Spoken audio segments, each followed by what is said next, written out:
Bonjour à tous et bienvenue dans cette nouvelle vidéo dans laquelle je vais vous présenter les portes logiques. Je vais vous donner dans un premier temps le plan de cette petite leçon.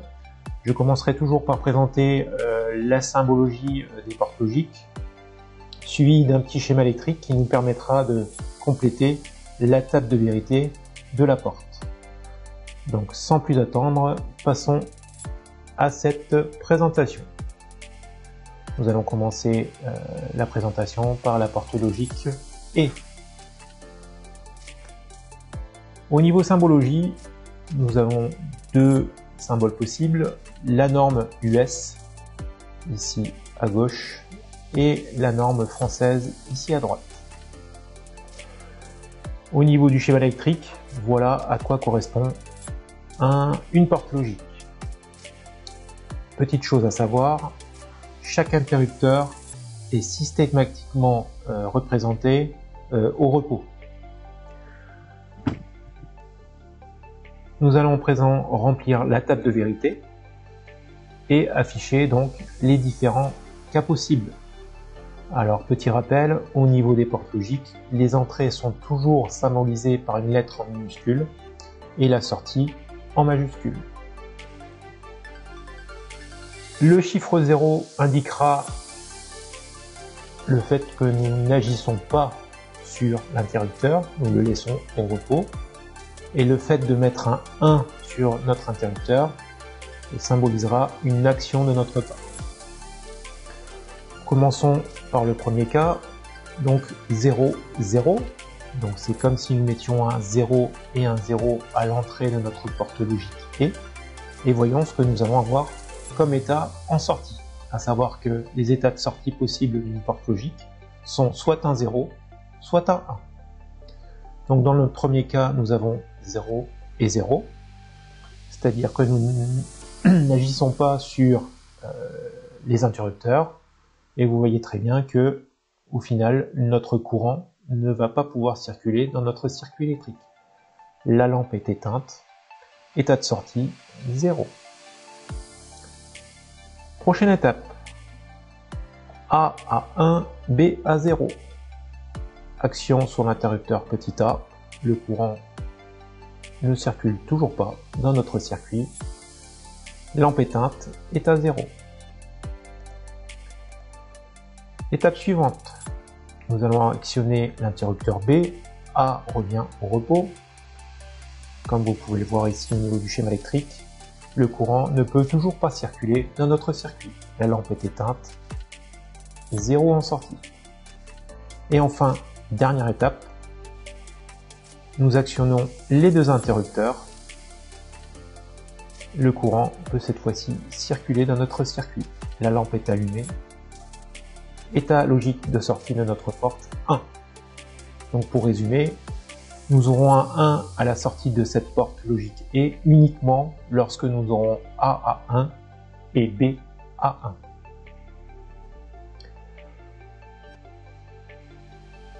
1. La présentation de cette porte est terminée. Nous allons passer à la suivante, la porte logique OU ou OR. Au niveau symbologie, toujours pareil, vous avez ici la symbologie norme US, la symbologie norme française et le schéma électrique. Schéma électrique, comme précédemment, nous allons remplir la table de vérité. Donc 0, 0, aucune action sur nos interrupteurs. Au niveau de notre courant, nous pouvons très bien visualiser que notre courant ne pourra pas circuler dans notre circuit. La lampe est donc éteinte. État de sortie de notre porte logique 0, 0, donc en sortie nous aurons 0. Deuxième cas, action sur l'interrupteur A, B reste au repos. Nous pouvons voir que le courant peut circuler à travers l'interrupteur A et venir allumer notre lampe. Lampe allumée, état 1 en sortie. Étape suivante, B à 1, A à 0. Donc action sur l'interrupteur B, A revient au repos. Cette fois-ci, le courant pourra circuler à travers l'interrupteur B. Lampe allumée, état de sortie 1. Et enfin, dernière étape, action sur les deux interrupteurs simultanément. notre courant en fin de compte pourra prendre l'un ou l'autre des chemins et notre lampe s'allume. État de sortie de notre porte logique 1. Pour résumer le fonctionnement de cette porte, nous pourrons constater qu'à partir du moment où nous avons un 1 sur l'une ou l'autre des entrées, nous aurons un 1 logique à la sortie de notre porte OU. Et voilà pour la porte OU. Nous allons à présent parler de la porte logique non et ou NAND, symbologie US. Ici en haut à gauche, la symbologie norme française, toujours pareil à droite, et le schéma électrique correspondant à cette porte logique non et. Les interrupteurs étant représentés ici au repos, ce sont des interrupteurs normalement fermés. Donc dès qu'il va y avoir action sur ces interrupteurs, l'interrupteur va s'ouvrir. Donc premier cas ici, aucune action sur les interrupteurs. Comme vous pouvez le voir, le courant peut prendre soit le chemin voie A ou voie B. Donc la lampe est allumée, état de sortie 1. Deuxième étape, action sur l'interrupteur A. L'interrupteur A s'ouvre, B reste au repos.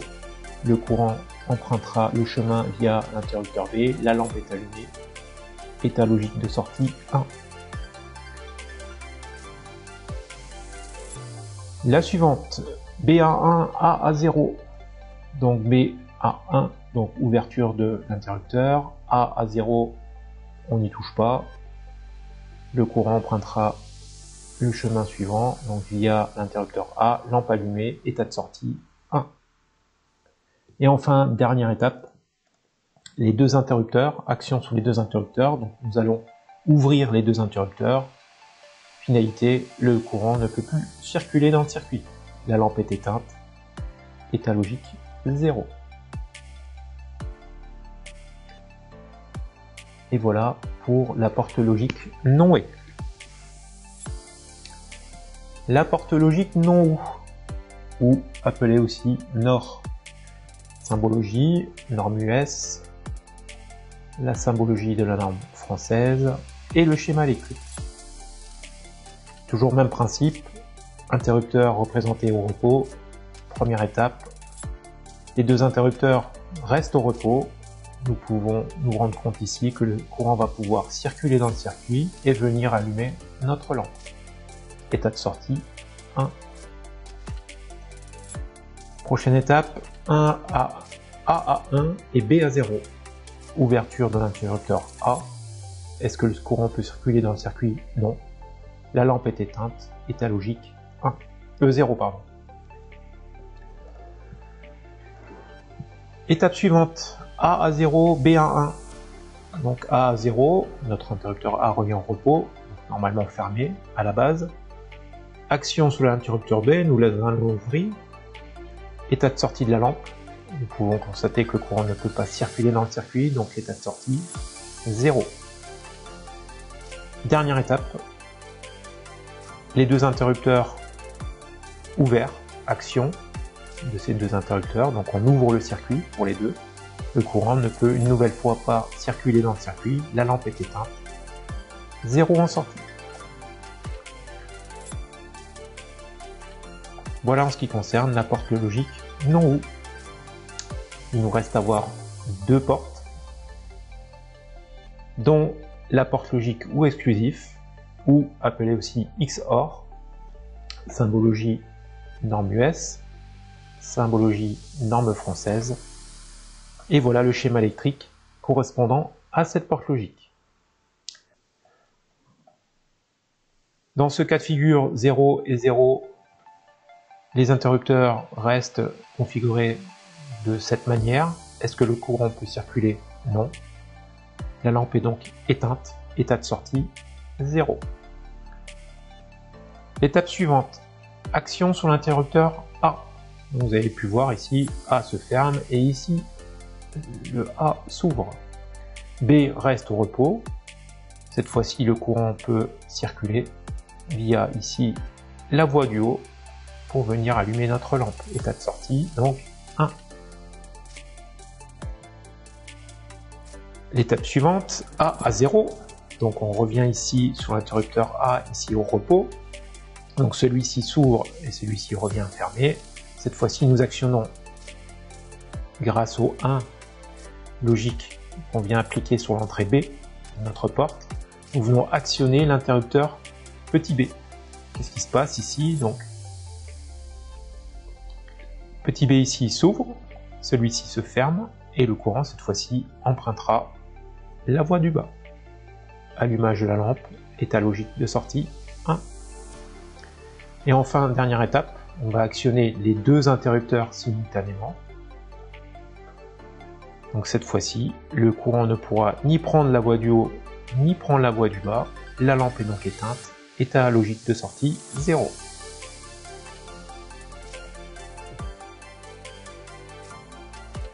Nous allons à présent passer à la dernière porte logique. Donc la porte logique est exclusif ou XNOR. Niveau symbologie US et la symbologie norme française. Au niveau du schéma électrique, voilà à quoi correspond le schéma électrique de la porte logique et exclusif. Donc première étape, l'état 0, 0. Donc aucune action sur aucun des deux interrupteurs. On peut voir que le courant peut emprunter la branche du bas. La lampe est allumée, état logique 1. Prochaine étape, A à 1, B à 0, action sur l'interrupteur A. Que peut-on constater? Le courant ne peut ni circuler sur la voie du haut, ni sur la voie du bas. La lampe est éteinte. L'état logique est donc égal à 0. Avant-dernière étape, B à 1 et A à 0. C'est-à-dire qu'on fait action sur l'interrupteur petit b. Une nouvelle fois, le courant ne peut ni circuler sur la voie du haut ni sur la voie du bas. La lampe est éteinte, état logique 0. Et nous allons terminer avec le dernier cas de figure possible. Les deux interrupteurs sont activés, donc fermeture ici sur la chaîne du haut de A et B, ouverture sur la chaîne du bas. Donc cette fois-ci, le courant pourra emprunter qu'un seul chemin, la voie du haut, pour venir allumer notre lampe. Lampe allumée, état logique 1. Je vous remercie pour votre attention et vous dis à très bientôt dans une prochaine vidéo.